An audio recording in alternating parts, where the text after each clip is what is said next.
Dynamics of a uniform circular motion. So in this we will discussing the concept of the centripetal force. Now what is the centripetal force? Centripetal force is the force required to move a body uniformly in a circle. This force acts along the radius and towards the center of the circle. As you can see in this diagram, the centripetal force will always act towards the center of the circle. Now when a body moves in a circle, its direction of motion at any instant is along the tangent to the circle at that instant. Now the figure, you can see in the figure. We find that the direction of motion of a body moving in a circle goes on changing continuously. Now if we see Newton's first law of motion, a body cannot change its direction of motion by itself. An external force is required for this purpose to change the direction of the motion of the body. It is the external force which is called the centripetal force. Now, on account of continuous change in the direction of motion of a body, there is a change in the velocity of body and hence it undergoes an acceleration. This is called the centripetal acceleration or the radial acceleration.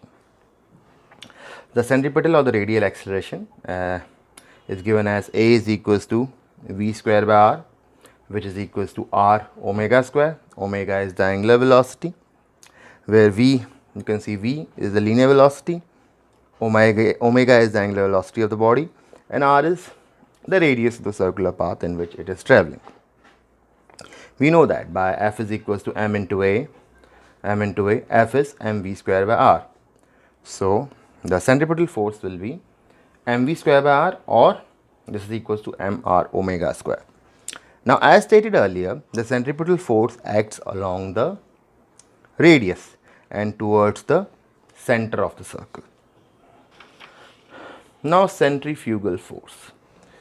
So before reading this, you should know that, see, the natural tendency of a body is to move uniformly along a straight line.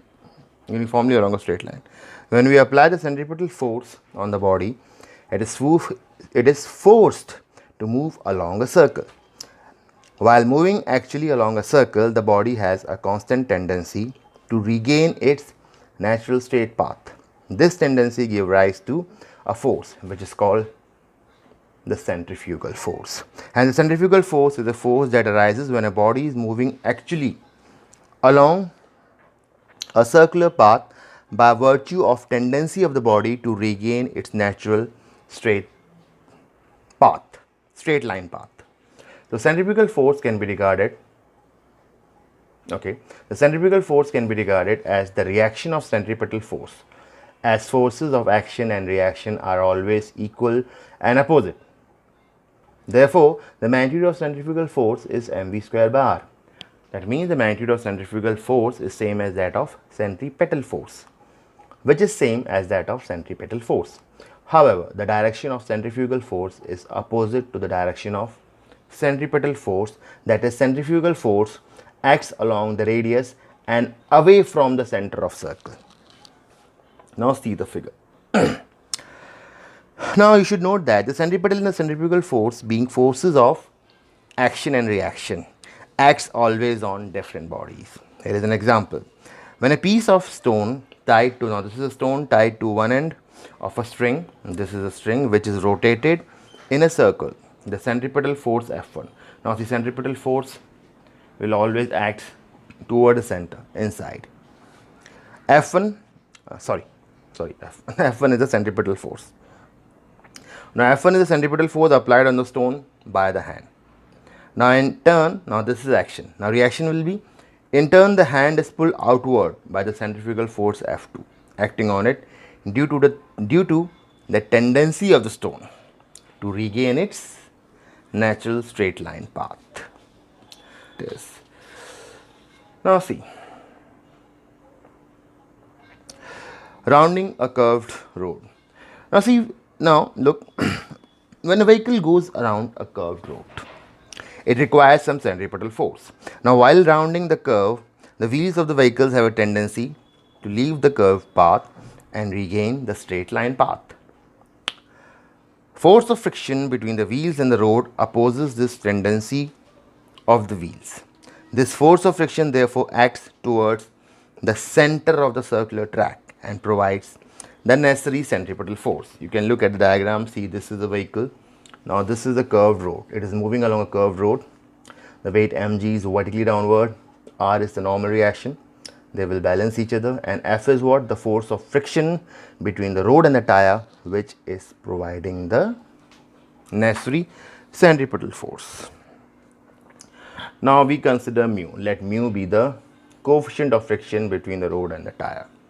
Now the forces acting on this is the weight mg, is the weight of the vehicle mg, the normal reaction R, and the force of friction F. So you can see the weight mg, normal reaction R, and the force of friction F, which is providing the centripetal force. Now consider that this vehicle is moving with the velocity v. Now if v is the velocity of vehicle while rounding the curve, the centripetal force required, now by the formula we know that the centripetal force is required is mv square by r. Now this centripetal force is provided by the frictional force only. So mv square by r. Now this centripetal force, which is mv square by r, should be less than equals to the frictional forces. So this should be less than equals to F. Which should be less than equals to, we know that F is what? Mu r.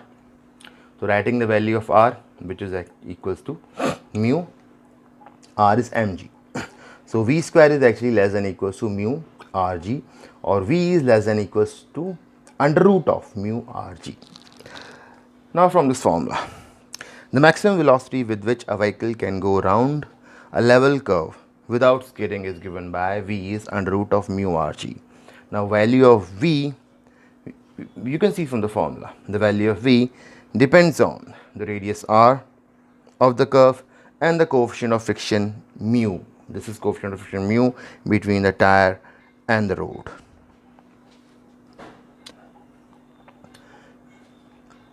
A car of mass 1500 kg. So this is our first example. A car of mass 1500 kg now is moving, the mass is 1500 kg, is moving with a speed of 12.5 meter per second. Now speed is 12.5 meter per second on a circular path. The radius is 20 meter. Radius is 20 meter on a level road. What should be the frictional forces between the car and the road so that the car does not slip? And what should be the value of coefficient of friction? You have to find the value of mu, coefficient of friction, to attain this force. So let's start what is given to us. Now what is the mass of the vehicle given to us? Mass is 1500 kg. Velocity v is 12.5 meter per second. 12.5 meter per second. What is the radius r? This is 20 meter. Radius r is 20 meter. Now we know that frictional force is equals to the centripetal force required. So just write that frictional force equals centripetal force required. Frictional force equals to centripetal force required. So which F is equals mv square by r. So this is equals 1500. V is how much? 12.5 whole square by 20. So this is the value. Now if you solve this, the required frictional forces will be 1500 into 12.5 whole square divided by 20, which is 1.172 into 10 to the power 4 Newton. This is the required centripetal force. Now we have to find the coefficient of friction. F is equals to mu r. Mu r, that is equals to mu mg. Now this is mu mg. Now we know that F is equals mu mg. So this F is equals mu mg. So now what is mu? Mu is F by mg, which is 1.172 into 10 to the power 4 upon 1500 into 9.8, which is equals to 0. When you solve this, you get mu. This is equals to 0.8. Next example. A bend in a level road has a radius of 80 meter. Now that has a radius of 80 meter. Find the maximum speed which a car turning this bend may have without skidding if the coefficient of friction between the car tire and the road is 0.25. The coefficient of friction between the car tire and the road is 0.25. Now see, first of all, what is like given to us. So we have to find the maximum speed actually in this. Here radius is how much? 80 meter. We have to find, this is the maximum speed, okay, and mu is given to us as 0.25. This is mu. Now on a level road, there should be no skidding between when a force of friction is enough to provide the necessary centripetal force. So this mv square by r, that should be equals to F, which in turn should be equals to mu r, which in turn should be equals to mu mg. Okay, mu mg. So this is equals this, means m v square by r equals mu mg. M and m will get cancelled, so this v square is equals to mu rg, or v equals under root of mu rg. This v equals under root of mu rg. Now substituting the values, actually this is the formula which we have just derived. So now using the values, which is 0.25, r is how much? Is 80, g is how much? Is 9.8. So this velocity v is actually under root of 196 which is equals 14 meters per second. So this is the maximum velocity, maximum speed which a car turning this bend may have without skidding is 14 meters per second.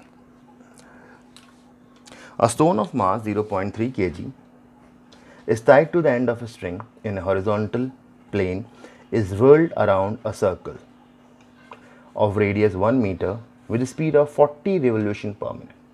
What is the tension in the string, and what is the maximum speed with which the stone can be whirled around if the string can withstand a maximum tension of 200 Newton? The maximum tension that a string can withstand is just 200 Newton. First of all, again writing what is all given to us. What is mass? Mass is 0.3 kg. The stone is 0.3 kg. Radius is 1 meter. Now, time, see, this is 40 revolution per second. So we have to convert this to revolution per second, which is capital T, which is 40 revolution per second means 1 by time for one revolution. Basically the time for one revolution is 1 by 40 per minute. Converting this to second, 60 by 40 second means time taken to complete one revolution is 60 by 40 seconds, which is 3 by 2 seconds. See, this is what 40 revolution per minute. So means for one revolution it will take 1 by 40 minutes. Now convert this to seconds. 1 minute is 60 seconds, so 60 by 40 is 3 by 2 seconds for one revolution, which is the time period. Okay, now finding the omega. What is omega? Omega is 2 pi by t. So this will be 2 pi, and t is what? 3 by 2. You reciprocate it, this will become 4 by 3 pi. Unit is radian per second. So 4 by 3 pi radian per second. Now we have to find the tension in the string. Tension in the string is basically the centripetal force. So tension in string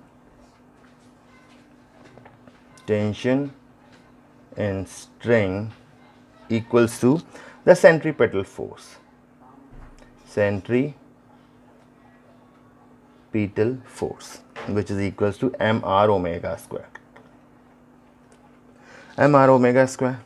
So the tension will be, tension is given as what is m? 0.3, r is 1, omega is 4 by 3 pi, square it. So if you solve this, putting the value of pi, multiplying, squaring, you get tension as 5.26 Newton. So this is the tension in the string. Now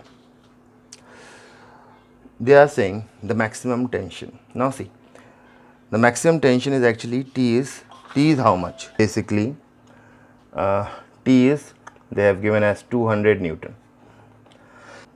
Again, mv square by r equals T, which is equals to 200. So v square equals to 200 into r by m. So this is equals to 200 into, which is 1, m is 0.3. So v is equals to under root of 200 upon 0.3, which is 25.8 meters per second. This is the maximum velocity.